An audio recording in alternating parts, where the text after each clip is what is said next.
दिल्लीतील जंतर मंतर येथील विद्यार्थ्यांवरील लाठीचार्जच्या निषेधार्थ वंचित बहुजन आघाडीने पुकारलेल्या महाराष्ट्र बंदला अकोल्यामध्ये प्रतिसाद मिळतोय। प्रकाश आंबेडकरांच्या आवाहनानंतर अकोला शहरामध्ये कार्यकर्त्यांनी बस स्थानक परिसरातून मोर्चा काढला। मुख्य मार्गावरून जात व्यापाऱ्यांना दुकानं बंद ठेवण्याचं आवाहन करण्यात आलंय। तर बंदच्या पार्श्वभूमीवर शहरामध्ये पोलिसांचा मोठा बंदोबस्त तैनात करण्यात आला।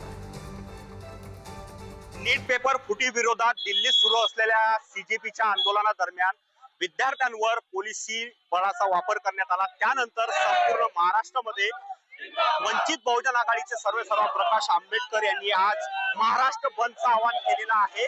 मी सध्या अकोल्याच्या मुख्य बाजारपेठेत आहे आणि आपण पाहू शकता अकोल्यामध्ये वंचित बहुजन आघाडीचा जो बंदचे आवाहन आहे ते मोठ्या संख्येनं कार्यकर्ते त्यासाठी जमलेले आहेत आणि मुख्य बाजारपेठेमध्ये कार्यकर्ते फिरून सर्व दुकानांना बंद करण्याचं आवाहन करत आहेत। त्यामुळे वंचित बहुजन आघाडीचा बंद जो आहे तो आज सुरुवात झालेली आहे।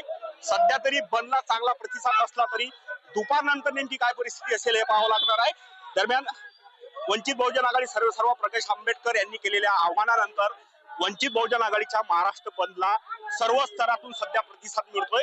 अकोल्यात मोठ्या प्रमाणात मोठ्या संख्येनं जे आहेत पदाधिकारी आणि कार्यकर्ते रस्त्यावर उतरलेले आहेत आणि नागरिकांना बंदचं आवाहन करण्यात येत आहे। काही आवश्यक सेवा जर वगळल्या तर सध्या अकोल्याची दुकानं जी आहेत ती बंद आहेत। त्यामुळे महाराष्ट्र बंदला अकोल्यास देखील चांगला प्रतिसाद मिळतोय।